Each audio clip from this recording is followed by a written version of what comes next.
السلام علیکم دوستوں، ڈرانی یادوں میں ایک بار پھر سے خوش آمدید۔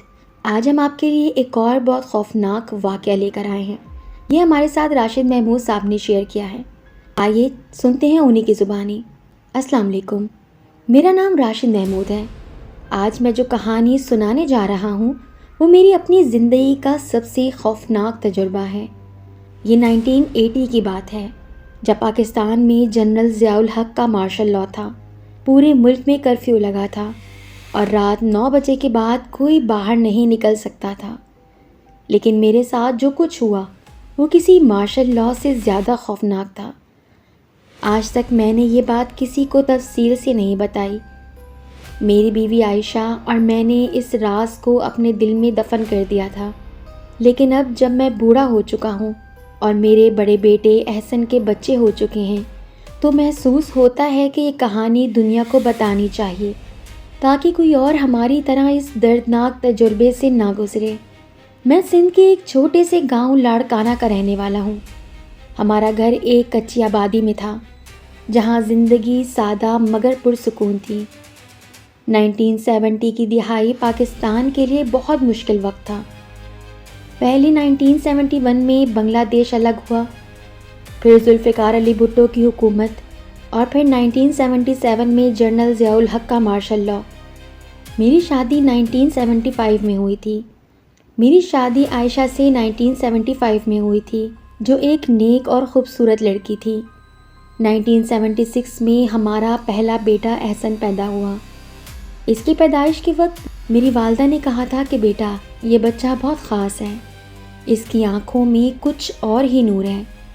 اس وقت تو میں نے اس بات کو محض ایک دادی کی محبت سمجھا، لیکن بعد میں پتہ چلا کہ احسن واقعی میں خاص تھا۔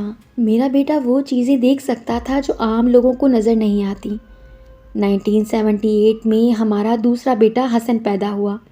2 بیٹوں کے ساتھ ہماری زندگی مکمل ہو گئی تھی، لیکن مالی حالات اچھے نہیں تھے۔ میں گاؤں میں ایک چھوٹی سی دکان چلاتا تھا۔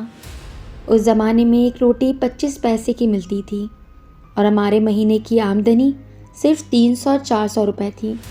مشکل سے خرچ چل رہا تھا۔ 1979 کے آخر میں میری قسمت پلٹ گئی۔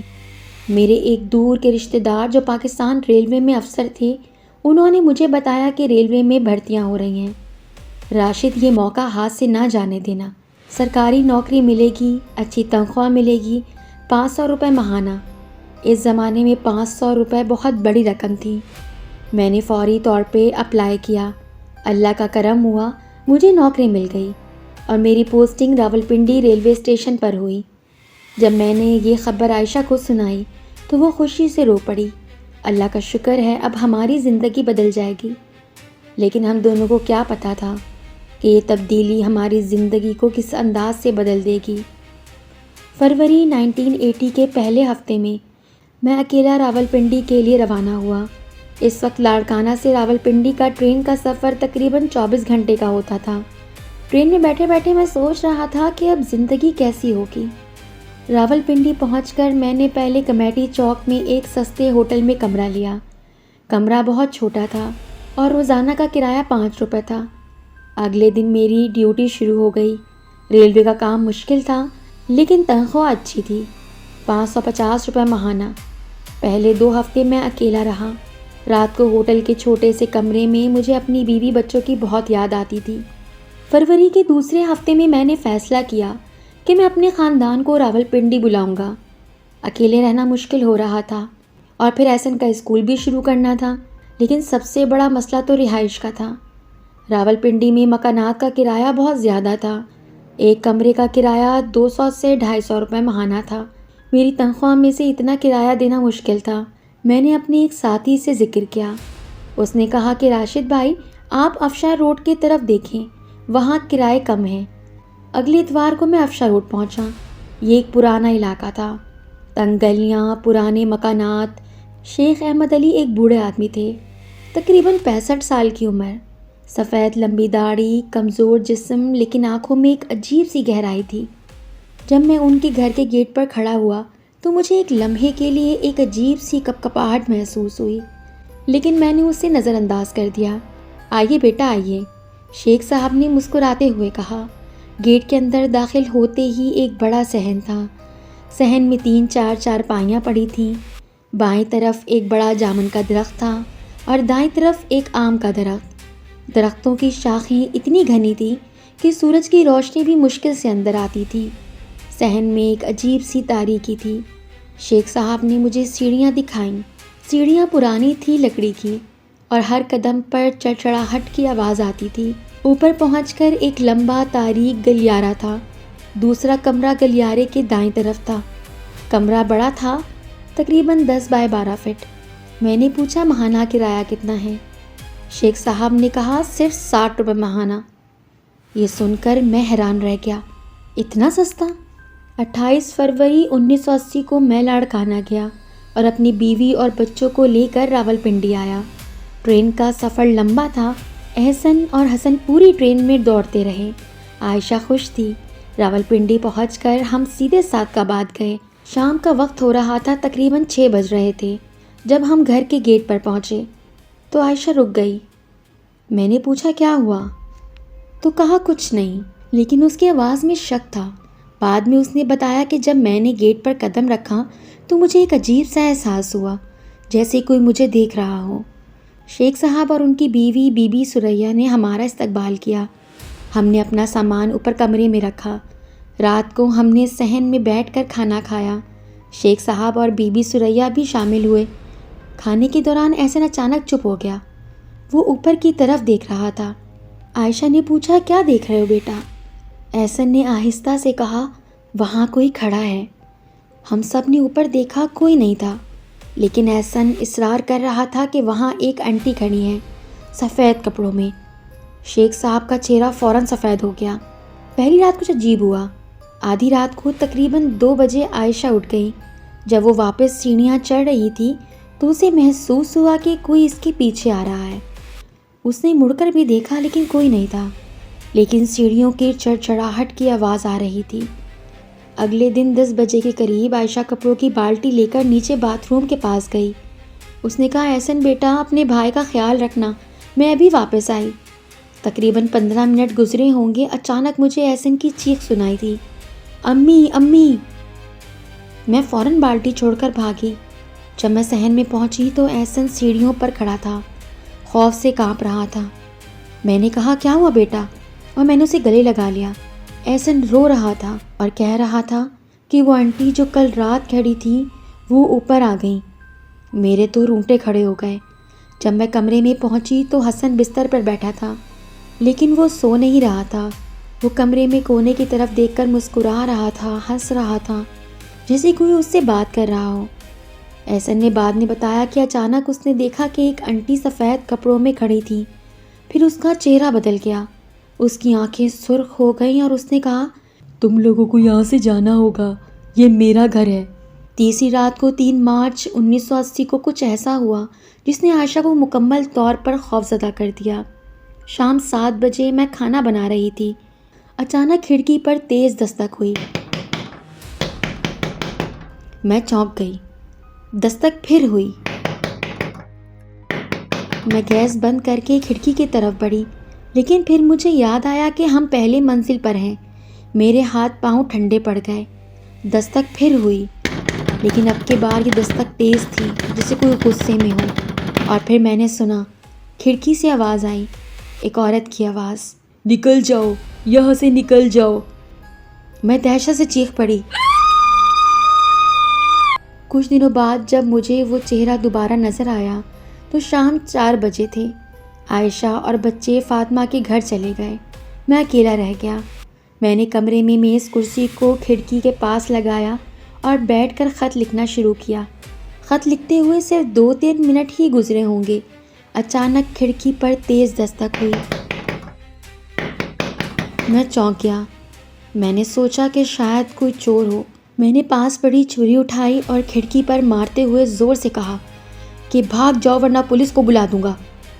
دستک بند ہو گئی۔ میں نے کھڑکی کھولی، باہر اندھیرا تھا، گلی خالی تھی۔